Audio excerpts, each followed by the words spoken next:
Hey, what's up, y'all? Super glad that you joined us for our first video in our new series, People on the Journey.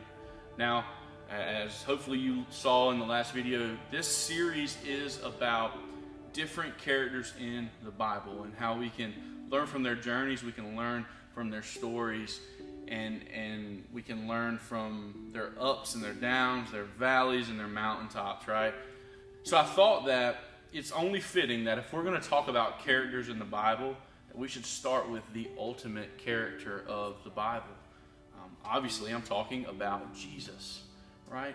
Jesus is the one that the entire Bible, that all the scriptures are pointing toward, right? We can look in the Old Testament at Adam and Eve and Abraham and Isaac and Jacob, and back up to Noah or forward to Moses or David or Jonah. There's so many characters in the Old Testament that we can learn from, but really all of those characters are pointing us to the ultimate character, that is Jesus. There's so much I could say about Jesus. Obviously, Jesus is God. Jesus is God the Son. He is God in the flesh. Jesus was perfect. Jesus was sinless. Jesus was righteous. Jesus was good. Jesus was loving. And I'm saying was, but he still is, because we know the story of Jesus, right? Where Jesus came to live a life. He was born into the Virgin Mary, and then he lived a perfect sinless life. And then though he was sinless, he was put on a cross and killed on our behalf, was murdered on our behalf, suffered, died on our behalf on the cross. And then we know that he was 3 days later resurrected from the dead. So yes, Jesus was, but also Jesus is. And all the characters of Scripture point to this reality, that Jesus would come to be the perfect human. As you're going to see, as we go through some of the different characters in Scripture, you're going to see a very common thread among all of these characters. They are all sinners. They all fall very short. Even the best of the best fall short. Even the ones who do some awesome things fall short, right? But Jesus never did that. And there's so much that we can learn from Jesus. I think that a lot of times we can overlook certain aspects of the story of Jesus for good reason, right? We read passages like Matthew 5-7, and we see the Sermon on the Mount where Jesus teaches us the way that we ought to live, the way of the kingdom. And we can look at all of Jesus' teachings. Jesus taught about faith. Jesus taught about money. Jesus taught about heaven and about hell.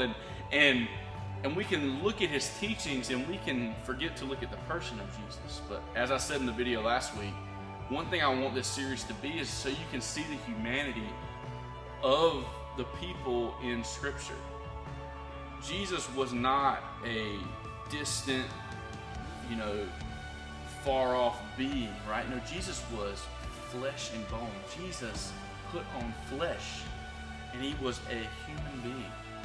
100% God, yes, but also 100% man. There's a big word for that. You can write it on your SAT. It's called the hypostatic union. 100% God, 100% man. But we can look at the life of Jesus. We can look at the rhythms that Jesus lived, right? Where Jesus absolutely engaged, and Jesus would heal sick people, would raise dead people, would cast out demons from people. But we also read scriptures like where Jesus would retreat to go and climb a mountain to be with the Father, pray. We see scripture about Jesus being asleep on a boat when there's a storm raging around, and we see, stuff like Jesus walking on water. Like, we see a lot of stuff that happens in Jesus' life. The Gospels, where we see the life of Jesus in Matthew, Mark, Luke, and John, are not just about his teachings. They are about that, but they are also about how he lived, how he would live his life.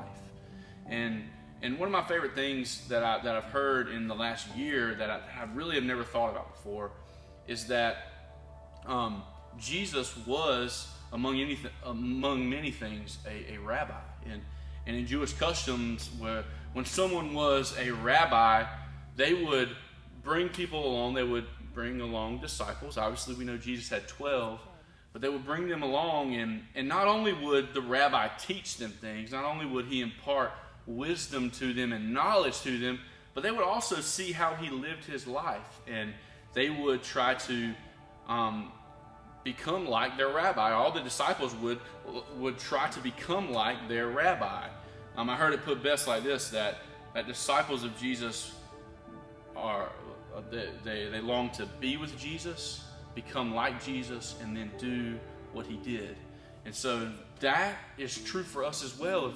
If you are a disciple of Jesus, our call is to be with Jesus, to read the Gospels and to see his life, to see his teachings, and to see how he lived his life, how he both engaged and retreated, right? How he engaged but also practiced Sabbath, but how he also challenged the systems of the day, and how he interacted with Pharisees, and how he interacted with those who were deemed unworthy in that society. We're to look at every facet of Jesus' life. We're to be with Jesus. Then, as we are with Jesus, we begin to become like Jesus. The more time we spend with Jesus, the more we become like him.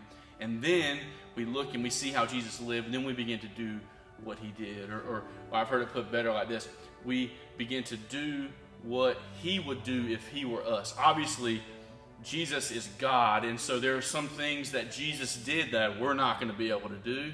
But we are called to live as though Jesus, we are called to live like Jesus would in our life.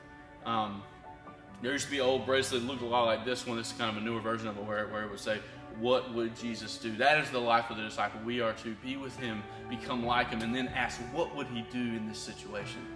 So Jesus is the most important character in all the scriptures. And I pray that you would grow in your love and affection for him, that you would read the Gospels, and that you would learn more and more about him each and every day, because the scriptures say that he is the image of the invisible God. And what that means is that if we want to know what God is like, we look at Jesus. If we want to know what the God of the universe is like, we need to look at Jesus, who was the image of the invisible God. So if you want to know what God is like, look at Jesus. Look at how Jesus loved. Look at how Jesus served. Look at how Jesus was filled with righteous anger toward injustice in the world, injustice toward his Father, and follow after that Jesus.